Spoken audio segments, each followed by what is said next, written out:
এসে গেছে দাদাবাবু, আপনাদেরকে হোলি খেলবার জন্য আমরা এসে গেছি। দেখো দাদাবাবু, দেখো বৌদিমণি, আপনাই তো আমাদের মা। কিন্তু সারা ম্যানেজার বাবু একটা কেউ আমি জানি বাতাসি, এসো জীবন, এসো বাতাসি, ফাগুনে আগুন লাগা প্রভাতে আমি তোমাদের মাথায় ছড়িয়ে দিই এই আগুনের রং। তোরা দুটার খাওয়াতে সামনে রাধা কৃষ্ণের মতন দাঁড়া দেখে আর আমরা যদি ললিতা বিশাখা হয়ে আপনাদের ভাই আবির নিয়ে রঙে রঙে রঙিন হয়ে যায়।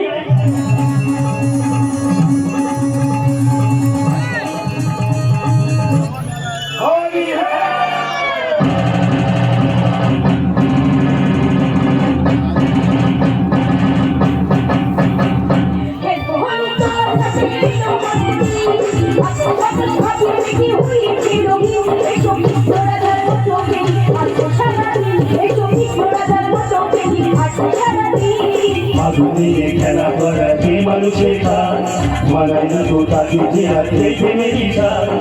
আগুনে খেলা করা যে মানুষের কাজ মানায় না তো তাকে যে রাখে প্রেমেরই সাজ।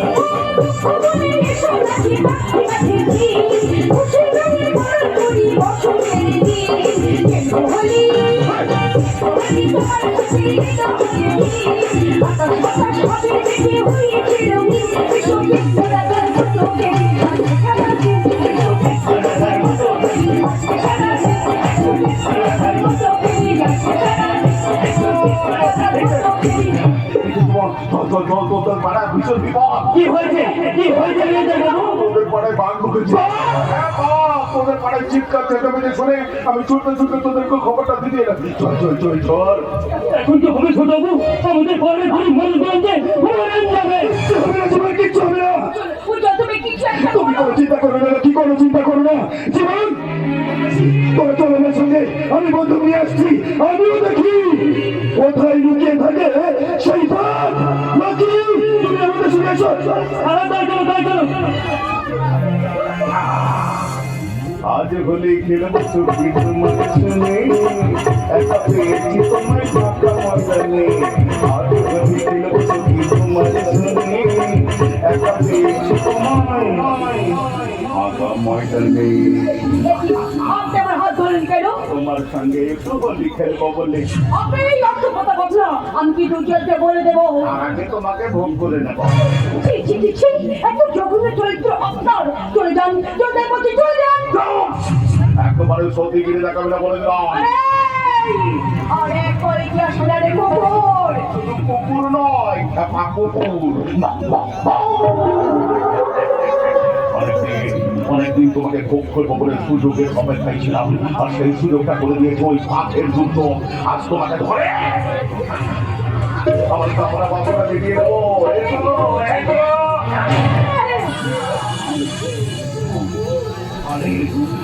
তুই আমার গালে জ্বর মারলে। জানোয়ার, অনেকদিন ধরে তুই আমার উপর আলোচনা সৃষ্টি করেছিস।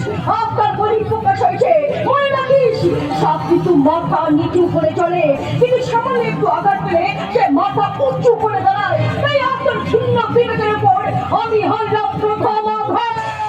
মেঘনাদের সঙ্গে চ্যালেঞ্জ দিচ্ছিস? তবে শোন, তোদেরকে বলে রাখি, শোন, দ্বিতীয় আঘাত আসার আগে তোদের দুজনের মধ্যে আজ একজনকে মরতে হবে। আর এটা মেঘনাদের প্রতিজ্ঞা। তাহলে আমার প্রতিজ্ঞা তুই শুনে রাখ। আমার ভালোবাসা হত্যাকারীকে বাঁচিয়ে রেখে আমি কিন্তু কিছুতেই মরবো না। পারবে না, সামান্য নারী হয়ে মেঘনাদের মারণ অস্ত্র পাবে কোথায়?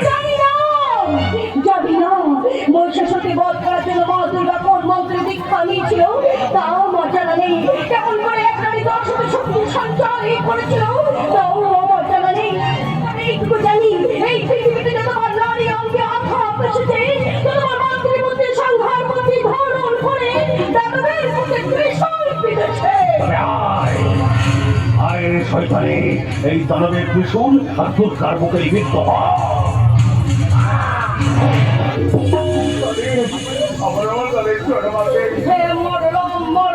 মরলাম। এটা হলো তো তৃতীয় আঘাত। স্মরণ করে দেখ, সামনায় সত্যিতে 51 খণ্ড নিয়ে তোরা 51টা পীরস্থান তৈরি করেছিস। পুরাণের সাথে স্বীকৃত ক্ষেত্রে হোক ত্যাগ করেছিল। কিন্তু এই যুগে নারীরা কিন্তু এত সহজে মরবে না। সমস্ত নারী পুরুষদের নারীদের চক্ষ ধ্বংস করে 51 খণ্ড করে ছড়িয়ে দেবে বাংলার মাটিতে। পৃথিবী থেকে মুছে দেবে নারী ভোগের ইতিহাস। সে ইতিহাস আজ আমি এদের খাতা থেকে হ্রাস করে দেব, আর তোর ধর্ষণের ছবি নিয়ে আমি লিখবো নতুন ইতিহাস। সেই ইতিহাসের নাম হবে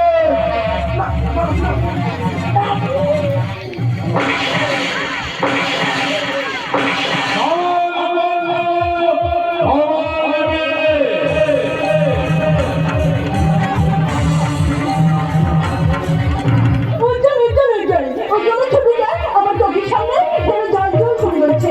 মাঝামাঝি সে আমার সঙ্গে ঝগড়া করে কি হবে? কিন্তু আমি তো জানি সে ঝগড়া তোর মনে ঝগড়া কার করছে।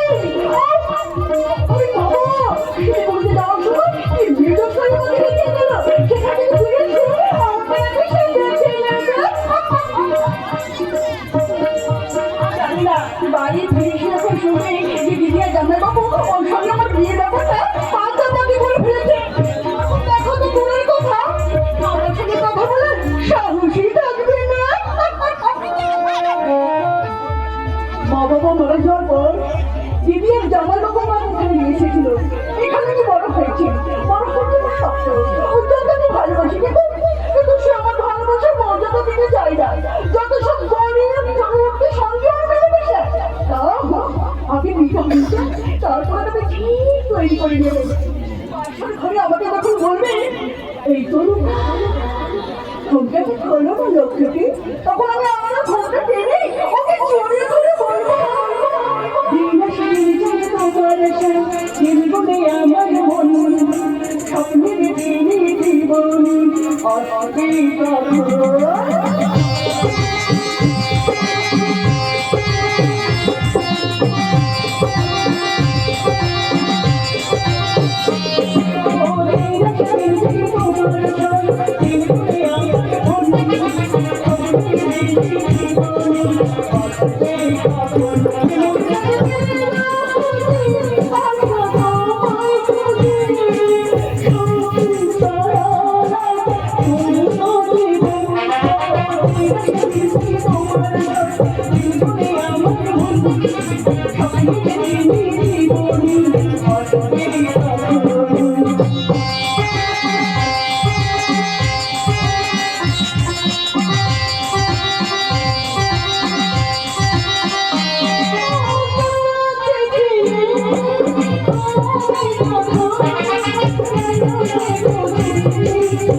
কি করছো?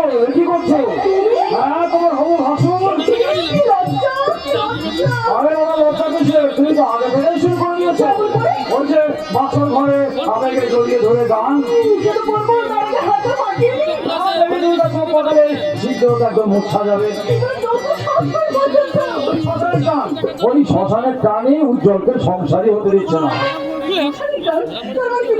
না বলছে আর কি, উজ্জ্বল তো শিশু ভোলানাথ, তাই দেবী দুর্গা ছাড়া একদম অজ্ঞান। অথচ দেখো সেই কবে শিলিগুড়ি গেছে কারখানার কাজকর্ম দেখাশোনা করার জন্য। এখন আমাদের তো বাড়ি বাড়ি নাম ধর করে নেই। কি দিয়ে আটকে রাখবে? তোমার দিদি কিন্তু আমার দাদাকে এখনো বন্ধ করতে পারেনি। দিদিটা কিন্তু এক নয়, ও যতই কলকাতা লাগবে না কেন তোমার ভাইকে আমি হাতের মুঠে রাখবোই রাখবো। বালের ভাত দিয়ে সমুদ্রের ঢেউকে আটকানো যায় না তরুকা।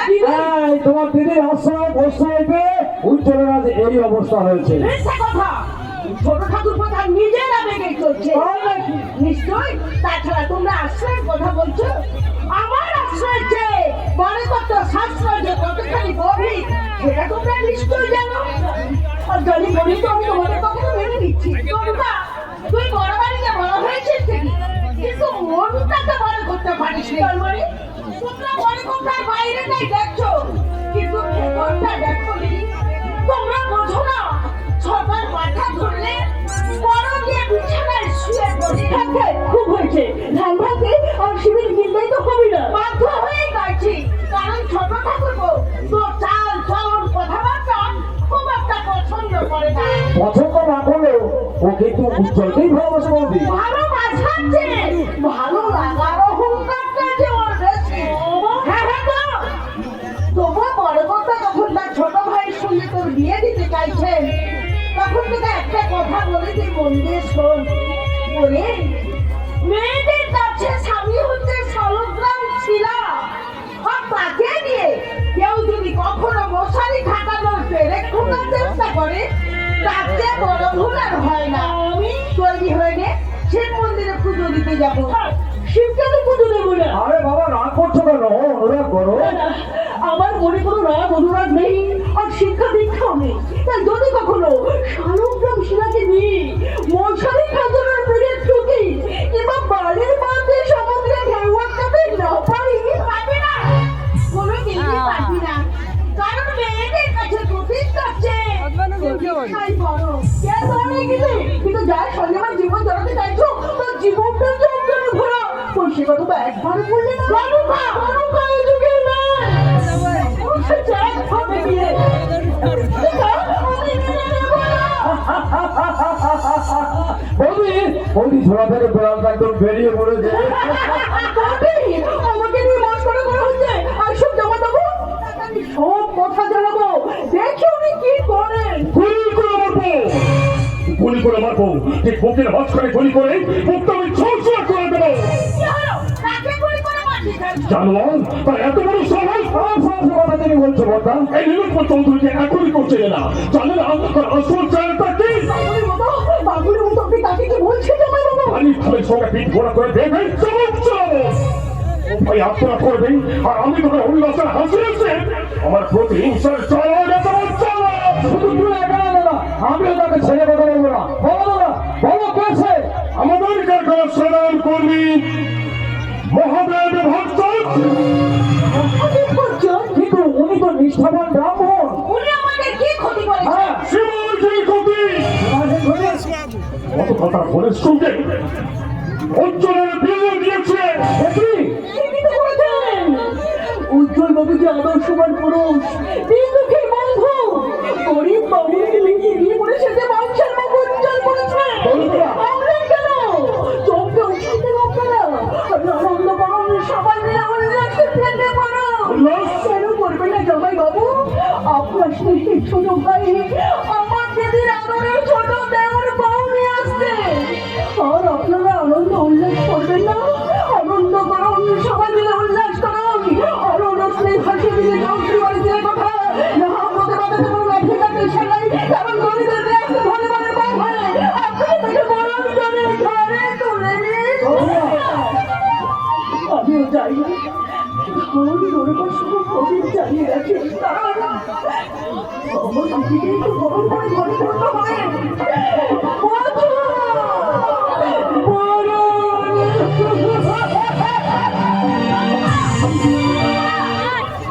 মরণ নয়,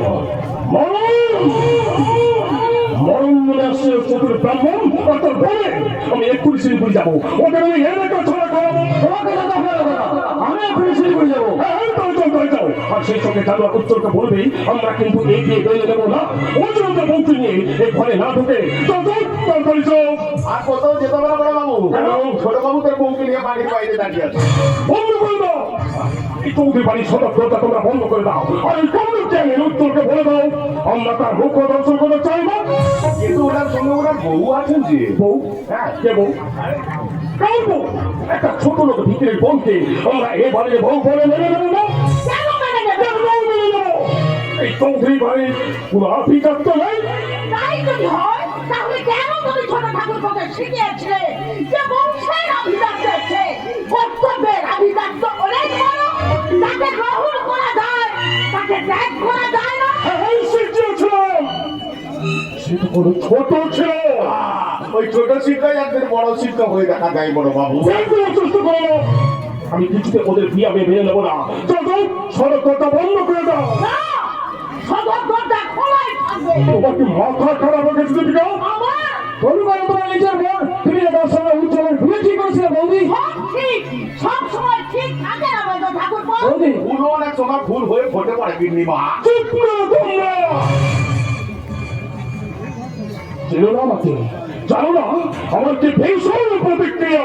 তাহলে কি করতে চাও তুমি? আমার বংশের আভিজাত্য অক্ষুণ্ণ রাখার জন্য আমি কঠিন পদক্ষেপ নেব। কোনো কথা আমি শুনতে চাই না। ডাক্তারকে পিছু ডাকবে না। ওই মাথা ভট্টাকে খুন করার আগেই আমার 7 পুরুষের কোনো কৌরবকে যে ধুলে মিশিয়ে দিয়েছে, সেই পুরো উজ্জ্বলকে আমি গুলি করে মারবো। তাহলে আর এক মুহূর্ত দেরি করো না দাদা, তার কাজটা সেরে ফেলো। অর্জুন, এক হইয়ে নিভে দাও এই উজ্জ্বলের উজ্জ্বল আলো। কি হলো? দাঁড়িয়ে আছো কেন? আলো বন্ধ, বড় বলে গর্জন করে উঠুক তোমার বন্ধু। তা না হলে তোমার বংশের আভিজাত্য যে ধুলোয় মিশে যাবে। দীপিকা, দেরি করবেন না দাদা, দেরি করবেন না। আপনাকে অনেকগুলো গুলি করতে হবে। প্রথমে গুলি করতে হবে আমার বুকে, তারপর আপনার ভাইয়ের বুকে, সবশেষে মানবিক মূল্যবোধহীন এই সমাজ ব্যবস্থার বুকে। যে সমাজের সমাজপতিদের নির্মম অত্যাচারে উনি আপনার অনুমতি ছাড়াই আমাকে গুলি করতে বাধ্য হয়েছেন। ছোট কাজ করে বড় বড় কথা বলতে তোমার লজ্জা করে না? কি করে লজ্জা করবে? কি করে লজ্জা করবে? সব লজ্জা খরচ করে ও তো লজ্জা হীনা হয়ে গেছে। না, লজ্জাই না আমি হইনি, বরং লজ্জা বস্ত্র মাথায় নিয়ে আমি আপনাদের কাছে লজ্জা ভিক্ষা করতে এসেছি। দিন না, আমাকে দয়া করে একটু লজ্জা ভিক্ষা দিন, লজ্জা ভিক্ষা দিন, লজ্জা ভিক্ষা দিন। ভয়ে তোরে বসে নিয়ে নিয়ে মায়া কান্দা করে তুমি আমাকে দুর্বল করে দিতে পারবে না। তুমি ওদের কিছুতেই ক্ষমা করবে না দাদা। হিমালয় পর্বতকে বিশ্বাস নেই, ভূভুক্ষ মাটির কৃষ্ণা মেটাতে যে কোনো মুহূর্তে নদী বইয়ে দিতে পারে। তবু আমার মুখে বরফ করবে না। কেন করবে না, কেন করবে না দাদা? তুমি শুধু আমার কথাটা মন দিয়ে শোনো, তারপর তুমি আমাকে যা শাস্তি দেবে আমি মাথা পেতে মেনে নেবো। অসম্ভব। দিদি, তুমি তো আমার মায়ের মতন, তুমি অন্তত আমাদের বিশ্বাস করো। আমাদের ভালোবাসা অপবিত্র নয়, ফুলের মতো পবিত্র। আমার দাদার অসহতার সুযোগ নিয়ে কোন এক মুখোশধারী শয়তান এক অসতর্ক মুহূর্তে আমার ইচ্ছা দিতে উদ্যত হয়েছিল। জানো জানো বটা, তাই বাধ্য হয়ে যা এই মুহূর্তে তোর বউকে নিয়ে এই বাড়ি থেকে বেরিয়ে যাও। তুমি কি বলছো? আমি তো বলছি ওকে তৈরি করতে হবে। আমি বলছিলাম কি বড় বাবু, না না, আমি কোনো কথা আমি শুনতে চাই না। কেন শুনতে চাইছো না ওদের কথা? কেন তাকিয়ে দেখছো না ওদের ব্যথা ভরা মুখটার দিকে? আমি অন্ধ। বন্ধুমনির দরজা খুলে একবার যে দেখুন জানা যাবো, নতুন বউকে শুধু সাথে সাথে এই চৌধুরী বাড়ির মধু হওয়ার জন্য আপনার কাছে করুণার্থী জানাচ্ছে। আমি ধান কুরবানি এসেছি, আপনি ওকে আশীর্বাদ করে বরণ করে নিন। আমি কবন্ধ। বটা উজ্জ্বল আমাদের বংশের প্রবন্ধকে নিবন্ধ করেছে, তাই তোমাকে সঠিক সিদ্ধান্ত নিতে হবে। এই ঠিক বলছিস উৎপল, ও ছিন্ন ভিন্ন করেছি আমাদের বংশের জন্য। বড় বাবু বলছিলাম কি, ভুল তো মানুষ মাত্রই করে, সেই ভুল দিদি ক্ষমা করে যায় না। না না, চাই না চাই না চাই না। ওকে ক্ষমা করলে এখন থেকে আমাদের সংসারে ছড়িয়ে পড়বে নীতিহীনতার দুর্গন্ধ। জামাইবাবু, আপনি তো বড় গাছ, তাছাড়া বড় গাছে তো বেশি ঝড় লাগে, আর সেই ঝড় তো আপনাকে সামলাতে হবে গো জামাইবাবু। অতএব আমাদের কথাটা আপনি রাখুন। না না, আমি কারোর কোনো কথা আমি রাখতে পারবো না। আমার শেষ কথা আমি জানিয়ে দিয়েছি, ওকে এক্ষুনি ওর বউকে নিয়ে এখান থেকে চলে যেতে পারে। নয়তো এই অলক্ষীতে ত্যাগ করতে হবে। অপূর্ব সিদ্ধান্ত। না, এই সিদ্ধান্ত নয়, এ অমানবিকতার বেদান্ত। তাই যাকে আমি গ্রহণ করেছি তাকে আমি ত্যাগ করতে পারবো না। হ্যাঁ, আপনি আমাকে ত্যাগ করুন, পরিত্যাগ করে আমাকে কুকুরের মতন দূর দূর করে তাড়িয়ে দিন। আমাকে নিজের একদল পশু আমাদের বিরাট সঙ্গিনী হবার জন্য গ্রাম ছাড়ি, তারপর হারিয়ে যায় করে এক অন্ধকারের ঘূর্ণা পথে। না নারকীরা, আমি তোমাকে কোথাও হারিয়ে যেতে দেবো না, বরং তোমাকে আমি সঙ্গে নিয়ে এই বাড়ি ত্যাগ করে চলে যাব, কোথায় যাবেন ছোট বাবু? যেখানে এরকম আভিজাত্যের বাড়ি নেই। সেখানে আভিজাত্য জাতির অহংকার নেই। যেখানে মানুষের চক্রান্তে রুদ্ধ হয়ে যায়নি মানুষের চলার পথ। আভিজাত্যের এই রংমহলে মনুষ্যত্বের কোনো জায়গা নেই দিদি। এই বাড়ির মানুষেরা শুধু রূপা চেনে, সোনা চেনে, তাই উপাসনা দেব নয়। এই বাড়ির মাটিতে যে করা যাবে না। তাই তো আমি কর্তব্যের হাত ধরে মানবিকতাকে উপেক্ষা করে ভালোবাসার উপাসনা করতে এই বাড়ি থেকে চলে যাচ্ছি। তোমরা তোমরা আমাদের আশীর্বাদ করো।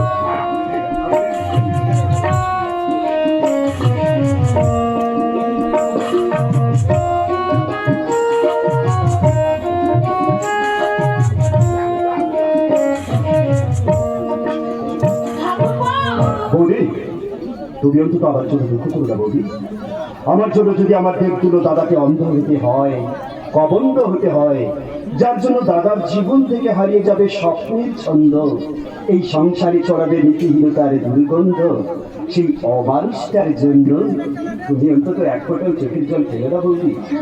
আমি যেখানেই থাকি, যত দূরেই থাকি না কেন, তোমার ছবি আমার হৃদয়ে চিরন্তন হয়ে থাকবে বৌদি, চিরন্তন হয়ে থাকবে।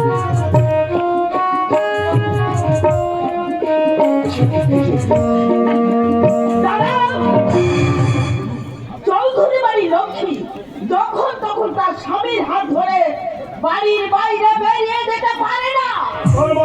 আমি এ বাড়ির বড় বউ। শাশুড়ি মারা যাওয়ার আগে আমাকে দিয়ে গেছে এ বাড়ির লক্ষ্মী পুজোর ভাগ। তাই কুললক্ষ্মীকে স্মরণ করে, নববধূ লক্ষ্মীকে বরণ করে আমি লক্ষ্মীর ঘরে নিয়ে যাচ্ছি। এসো এসো বলেছো, ভয় নয়, লজ্জা নয়, সংকট নয়, মাথা উঁচু করে তুমি তোমার স্বামীর ঘরে এসো। এখানে যেমন বাধা আছে, বেদনা আছে, তেমনি আছে শ্রদ্ধা ও ভালোবাসা। আমি আমার হৃদয়ের শ্রদ্ধা